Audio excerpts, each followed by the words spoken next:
tersebut. Kemudian juga kami dari tingkat kota melakukan sosialisasi melalui media sosial ya terkait dengan SK 1774 tersebut, termasuk juga penerapannya. Saya potong sebentar. Baik, Yang Mulia. Saya potong izin, Prof. Eni. Begini, bentuk sosialisasinya berarti pasangan pemohon sudah dinyatakan diskualifikasi. Betul, Yang Mulia. Kalau memilih itu berarti suaranya tidak sah. Tidak sah. Nah, kalau tidak memilih itu, berarti memilih pihak terkait kan? Kan kayaknya di fait accompli harus memilih pihak terkait kalau begitu. Kalau memilih, Iya kan? ya. Coba kita bayangkan sekarang. Kalau Anda memilih pasangan pemohon, berarti itu sudah didiskualifikasi, suara Anda tidak sah. Tidak sah. Nah, kalau itu pilihannya tinggal bagaimana? Saya datang ternyata tidak bisa memilih. Kalau begitu apakah dampaknya? Satu, dia milih pasangan pihak terkait saja, atau kalau tidak memilih artinya berarti apa? Artinya Menjadi tidak sah, Yang Mulia. tidak sah kalau milih dua. Atau kemungkinan yang ketiga, daripada saya milih pihak terkait saya juga bukan pilihan, milih yang kedua saya tidak sah, lebih baik saya tidak memilih tapi saya pulang, golput. Kan kemungkinannya itu kan jadinya. Lah kalau itu kemungkinannya kayak begitu, bagaimana ini? Ya kan? Ini bisa tingkat partisipasinya rendah sekali atau memilih yang sudah didiskualifikasi. Karena dia tidak mau milih pasangan pihak terkait yang menang itu. Ini bentuk sosialisasinya aja kan bisa dipersalahkan ini. Bayangkan, coba kita bayangkan ini. Sosialisasinya, Anda kalau memilih pasangan yang sudah didiskualifikasi, berarti suara Anda tidak sah. Kalau Anda mau suaranya sah, ya tinggal milih yang satu pihak terkait itu.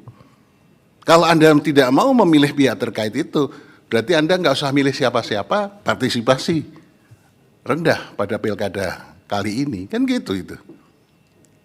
Nah, ini persoalan hukumnya. Kenapa kok waktu itu tidak terpikirkan?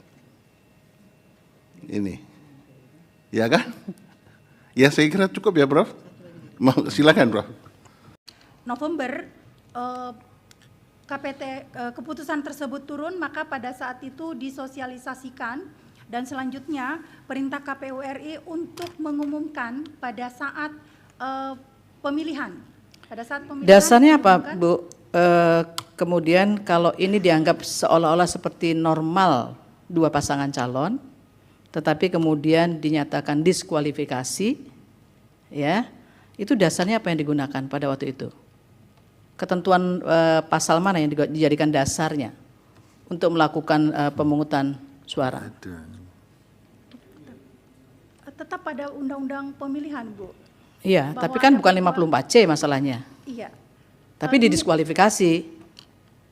Nah, itu bagaimana caranya pasal 5 putusan 1774 itu bisa dijalankan di situ? Izin Yang Mulia, memang kami sadari bahwa terjadi kekosongan hukum dengan kasus yang terjadi di Banjarbaru.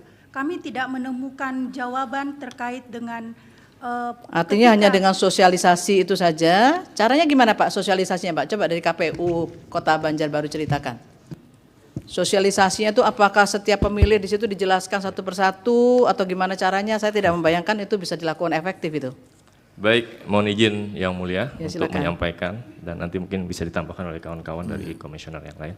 Baik, terkait dengan keputusan 1774 tahun 2024 itu terbit tanggal 23 ya November 2024. Kemudian sampai di kita itu tanggal 24 November itu tertanggalnya 23. Baru terbitnya. sampai ke Banjarbaru tanggal berapa? Iya, 24. 24 November 2024. Jadi SK-nya bertanggal 23 Betul. sampai ke Banjarbaru 24 November.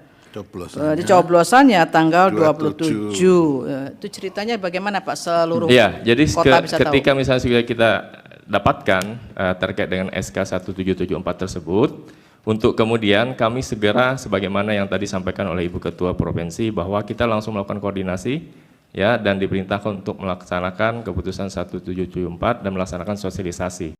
Iya itu. Ya kan? Ini jadi memang pelik sekali ini. Ya. Cukup ya, Bawaslu mau ada tambahan dari provinsi? Cukup kan? Jadi itu kalau gitu, sekarang suara terbanyaknya yang diperoleh siapa? Yang tidak sah kan? Berapa Pak Pak KPU, Ketua KPU Banjarbaru? Berapa ini yang diperoleh? Seperti itu. 70. Kurang lebih 78.000 yang mulia. Nah, pemenangnya pihak terkait berapa? 36.000. 36.000. Sekarang coba kita bayangkan, apakah tidak bisa berarti secara asumtif dikatakan yang 78.000 itu merupakan bentuk proses ketidaksetujuan kepada pihak terkait? Apa nggak bisa disimpulkan begitu asumsinya? Tidak bisa disimpulkan secara sederhana begitu. Ya, Mulia. memang. Karena Tapi kan ada variabelnya pemilih tadi itu. sudah Ya, disampaikan, itu yang variabelnya macam-macam kan. Iya. Ya, tapi kalau begitu kan juga bisa punya dampak. Saya dipaksa memilih pasangan pihak terkait. Tidak otomatis begitu yang mulia. Nah, terus Karena gimana kan- milih siapa? Karena kan kami cuma menyediakan tata caranya itu sebagaimana keputusan 1774. Nah, itu yang salah keputusan 174-nya. Kami tidak dalam proses Ya, menilai itu makanya itu nanti yang menilai kita mahkamahkan itu.